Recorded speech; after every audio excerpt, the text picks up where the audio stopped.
उनके पास कोई मूवमेंट नहीं है। अगर वे वाकई में ही अम्बेडकर मूवमेंट चलाते होते तो आज ये जंतर मंतर भरा हुआ होता, क्योंकि वे राजनीति सीख रहे हैं, राजनीति के दलाल बने बैठे हैं भगवादारियों के, और बाबा साहब के विचारों पर कोई बात नहीं है।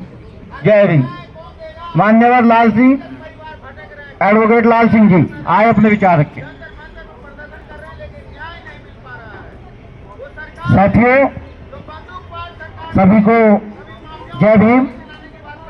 और कई जनपदों से लोग आए हुए हैं, उत्तर प्रदेश के दिल्ली के कोने कोने से लोग पहुंचे हुए हैं। यहाँ पर सहारनपुर से मेरे साथी पीयूष गौतम जी हैं, जिलाध्यक्ष आभास महासंघ, और बदायूं से जिलाध्यक्ष चंद्रहास जी हैं, और मंच पर उपस्थित बहुत ही सम्मानित इंजीनियर राजवीर सिंह जी और राष्ट्रीय कोषाध्यक्ष आभास महासंघ विजेंद्र भाई, और राष्ट्रीय महासचिव संगठन आभास महासंघ मनोज सोनकर जी, और राष्ट्रीय सचिव ब्लू वाहिनी नारी मुक्ति आंदोलन की प्रणेता रेखा दुग्गल जी, और तमाम साथी यहाँ पर आए हुए हैं। सभी का मैं धन्यवाद स्वागत करूंगा। आज जंतर मंतर पर जो आप लोगों को यहाँ पर एकत्रित किया गया है, वो क्यों किया गया है, ये सबसे पहले जानने की आवश्यकता है। जंतर मंतर दिल्ली में चूंकि पहले से तो डेट तय नहीं थी, और तय इसलिए नहीं थी कि चूंकि चुनाव का माहौल था, समय था, और चुनाव के समय में आचार संहिता लागू थी। साथियों, ये अभी 2 फरवरी की बात है, अयोध्या उत्तर प्रदेश के अंदर जहां पर श्री राम विराजमान है, उसी अयोध्या की घटना है।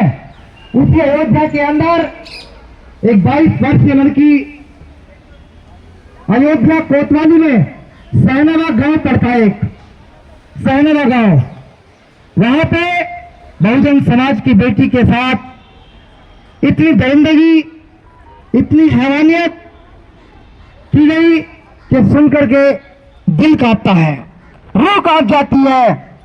जिस तरह से उन लोगों ने हमारी बिटिया का दुराचार किया, अन्याय अत्याचार किया है। साथियों, आपको बहुत तमाम तरह के आंदोलनों को परिचय होने का समय मिला होगा, जिससे मैं देश के अंदर 2013, 14 में, 15 में एक निर्भया कांड हुआ था, तो ऐसा लगा था पूरे देश को कि केवल पहली और अंतिम लड़की के साथ ऐसा हुआ है। देश के कोने कोने से, देश की गलियों से, देश के घरों से लोग अपने मकानों से सड़कों पर निकल आए थे। कहां है वो मीडिया आज? कहां है वो लोग जो बहन बेटी के सम्मान की बात करते हैं?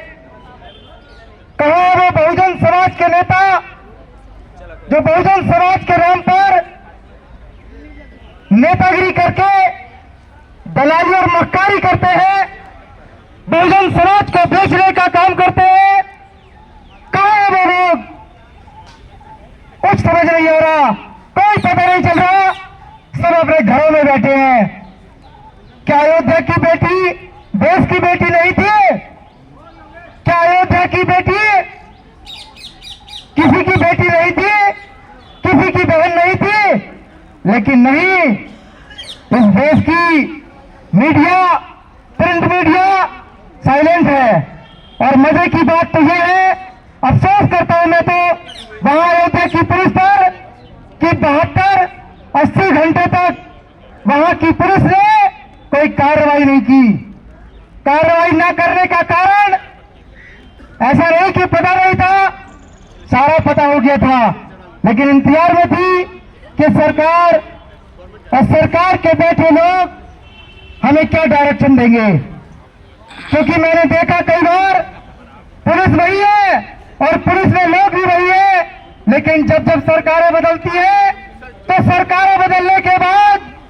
किसी सरकारी अमले का नजरिया बदल जाता है, सोच बदल जाती है साथियों। इसलिए मैं कहना चाहता हूं कि जिस प्रकार से दिल्ली के अंदर आज आभास महासंघ मिशन 24 कैरेट ने जंतर मंतर पर अयोध्या की बेटी की आवाज उठाई, उसी प्रकार से उत्तर प्रदेश, हरियाणा, राजस्थान, मध्य प्रदेश, बिहार, छत्तीसगढ़ में भी ये आवाज उठाई जाएगी। इस आवाज को पूरे देश में बुलंद करने की आवश्यकता है। कोई एक बेटी नहीं है, सैकड़ों हजारों बेटियां हैं। अभी बिजनौर की घटना बता दूं मैं, 2-3 महीने पहले की घटना है। बिजनौर में भी एक बहुजन समाज की बेटी को इस कदर रेप करके डाला गया गन्ने के खेत में कि 3 दिन तक वो जंगल में पड़ी रही, कर्राती रही, उसके प्राइवेट पार्ट्स में कीड़े पड़ गए थे। बहुत ही बुरा दरिंदगी इस देश में देखने को मिलती है। इससे पता चलता है कि देश के अंदर आज भी लोगों की मानसिकता, यहाँ महिलाओं के प्रति कैसी सोच है, बहुत ही घटिया सोच है। और साथियों, तब ये हाल है जब इस देश के अंदर लगभग कई सालों से दीवारों पर, गाड़ियों पर, पंपलेट पर, अखबारों पर, तमाम टीवी चैनलों पर हमारे प्रधानमंत्री महोदय नारा देते हैं, बेटी बचाओ बेटी पढ़ाओ, बेटी बचाओ बेटी पढ़ाओ। तो साथियों, मैं योगी मोदी की सरकार से पूछना चाहता हूं कि ये नारा कब साकार होगा, कब इस देश की बेटियां सुरक्षित होगी, कब इस देश की बेटियां अपने आप को सहज महसूस करेंगी। लेकिन साथियों, ऐसा नहीं है। अभी हमारे बीच में हमारे साथी ने बात रखी 2 वोट के अधिकार की, कि 2 वोट का अधिकार मिलना चाहिए। तो मैं बताना चाहूंगा कि कहीं ना कहीं हम लोगों के अंदर जो चुनाव के अंदर एक नियत, एक सोच होती है, वो आज तक विकसित नहीं हो पाई। क्योंकि 2 वोट का अधिकार 1932 में इसलिए बाबा साहब ने हमें दिला के दिया था कि ताकि इस देश के बहुजन समाज के लोग, इस देश के वंचित समाज के लोग इस देश के अंदर अपने आप को मान सम्मान, स्वाभिमान और न्यायपूर्ण जीवन जी सके। लेकिन साथियों, वही 1932 24 सितंबर में पूरे पेट के माध्यम से उसको समाप्त कर दिया था। देखने में आया है कि जब देश के अंदर जिन जिन राज्यों में चुनाव होते हैं, उन राज्यों में चुनाव के अंदर वो लोग जो यहाँ पर पूंजीपति लोग हैं, वो अपने हित के लिए, अपनी इच्छाओं की पूर्ति के लिए अपने उस धर्म से चुनाव को अपने प्रति, अपने हक में निर्णित करा लेते हैं। साथियों, यहाँ पर उपस्थित तमाम हमारे आभास महासंघ के साथी, कार्यकर्ता, पदाधिकारीगण, मैं सभी से बता देना चाहता हूँ, जब जब चुनाव होगा तब तक आप हम लोग निसंकोच, जब तक मजबूती के साथ खड़े होकर के अपने बहुजन समाज की सरकारें बनाने के लिए वोटिंग नहीं करेंगे, आपकी सरकारें नहीं बनेगी, आप लोग सत्ता में नहीं आओगे, तब तक आप पर अन्याय अत्याचार होते रहेंगे। माननीय कांशीराम साहब बोलते थे कि अत्याचार होंगे, रेप होंगे, मारपीट होंगे, बलात्कार होंगे, सब अपराध होंगे। अन्याय के खिलाफ, अपराधों के खिलाफ बहुजन समाज इकट्ठा होकर के सड़कों पर आएगा, नारा लगाएगा, ज्ञापन देगा, सब काम होंगे। लेकिन आखिर इस समाज की बहन बेटियों पर अन्याय, अत्याचार और इनके साथ अपराध होते ही क्यों हैं? तो कांशीराम साहब ने बताया कि अपराध इसलिए होते हैं क्योंकि ये कौम शासक कौम नहीं है, और जो कौम शासक कौम होती है, उस कौम पर अन्याय, अत्याचार नहीं होता है। इसलिए कांशीराम ने कहा था कि बहुजन समाज के लोगों इकट्ठा हो जाओ और एकत्र होकर के अपनी सरकारें बनाओ। इस देश के अंदर जब आपकी सरकारें होंगी, आपका बाल बांका नहीं होगा। जो आज हम चिल्ला रहे हैं कि अयोध्या की पुलिस, बिजनौर की पुलिस, बहराइच की पुलिस, संभल की पुलिस, तमाम जिलों की पुलिस आज ये सोच करके बात करती है कि किस जाति का है, ये किस जाति की है, ये किस धर्म में आता है, ये किस धर्म में आती है।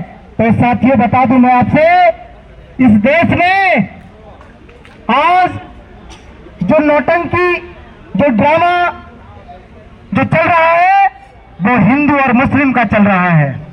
क्या चल रहा है? हिंदू और मुस्लिम का, इसके अलावा और कोई काम नहीं है। और हिंदू मुस्लिम के ड्रामे में, नौटंकी में समाज को फंसा करके इस देश की सत्ता को कब्जाए रखना चाहते हैं। ऐसी सोच यहाँ के लोगों की है, जिसको समाप्त करना होगा। और इस सोच को समाप्त करने के लिए सिर्फ एक ही रास्ता है, और वो है अंबेडकरवाद। क्या है? अंबेडकरवाद। कौन सा रास्ता? अंबेडकरवाद। साथियों, यहाँ न हिंदू राष्ट्र की बात होगी, न मुस्लिम राष्ट्र की बात होगी, यहाँ केवल भारतीय राष्ट्रवाद की बात होगी, भारतीय राष्ट्रवाद की बात होगी। साथियों, मैं अपनी बात को रोक रहा हूँ, समय हो रहा है, और मैं चाहूंगा कि जो साथी जहां पर है अपने आसपास के लोगों को जगाते रहिए। बस यही मेरी विनम्र आपसे विनती है। जय भीम, नमो बुद्धाय।